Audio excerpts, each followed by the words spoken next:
You know, we also, one of the things that we do at Coeur d'Alene is that we expect high levels of match within any of our programs.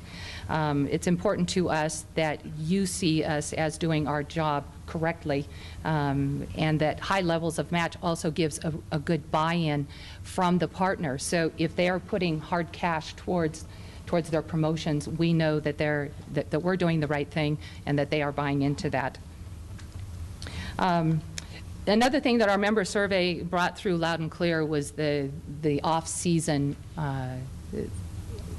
promotions, and how to drive more people to Coeur d'Alene in those off seasons. It's a tough market out there. Summertime is pretty easy. We have a number of events, including Ironman, which brings 10,000 room nights each year, that does include private homes, but it does sell out. The hotels do sell out nearly every year. And moving forward, this year we may have a few hotel rooms left, but the next 2 years we will not. It's those kinds of events that we would like to identify for summer. But in the fall, winter, and spring, these become a difficult time of the year for us. The February is for Lovers campaign is one way that we have been able to drive people to Coeur d'Alene. We have a few others, the Holiday Festival of Lights. The Great West Gym Fest is another great February event. We have Mardi Gras, Kids Carnival. These are all events that we believe motivate visitors to come to Coeur d'Alene. Our approach as we began to look at our new grant too is that we want to make sure that we have measurable results. We take that into mind every time we put together a campaign or promotion. We want to make sure that we can somehow measure how effective that campaign or advertising is going to be. It doesn't always work that way, but that's one of the things that we keep top of mind. The other thing ultimately is heads in beds. How can we put those heads in beds? So anytime we put a campaign together, those things are always taken into consideration.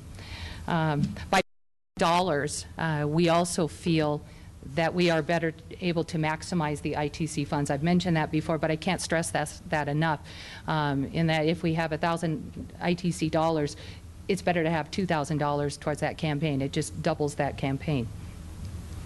As I mentioned before, we have a strong internet presence. Our website is great. If anybody knows how to spell Coeur d'Alene, Coeur d'Alene almost always pops up first, if not second. It's always within the top 3, even if you misspell it. So our website is doing what it's supposed to be doing.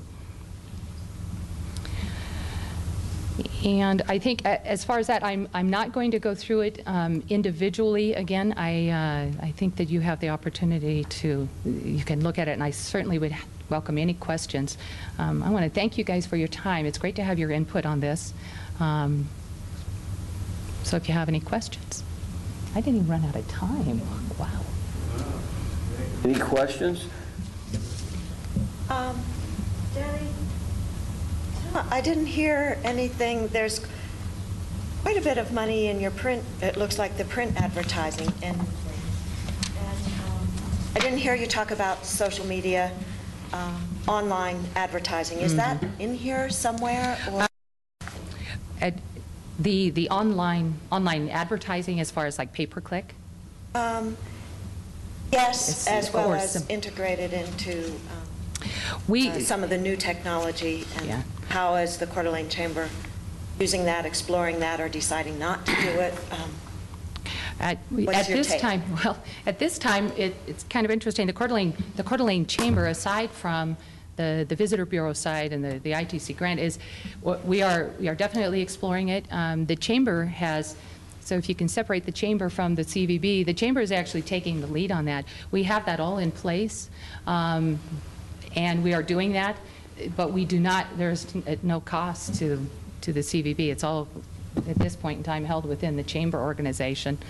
Not that we're separate, but they have a pool of money that they're working with to do that. Now, we certainly, in this year's grant, we are doing some pay-per-click. We're kind of waiting to see how that translates this year. You know, we're not sure if we want to spend that money again on that specifically. That's one reason why our grant is not written. We're waiting a little bit longer into the spring season because we see spring as a time when we really start that kind of advertising at this point, at least to understand the effectiveness of it, to get some numbers. I mean, it's easy enough to do pay-per-click in the wintertime, but the reality is that people are not looking for their vacation quite yet in the middle of winter. So we started late spring and moving forward. So we're still waiting to see. So it's not in here yet. But it's certainly something that we're considering. You know, anytime that we put together a campaign, for example, I go back to the February's for Lovers because you've got some of this here. It wasn't just print and TV. It was, we had banner advertising, not on our website, but KXLY. We were on their front page of their website, which was huge. You could definitely see our website visitors spike during that whole campaign because we were being directly linked from KXLY.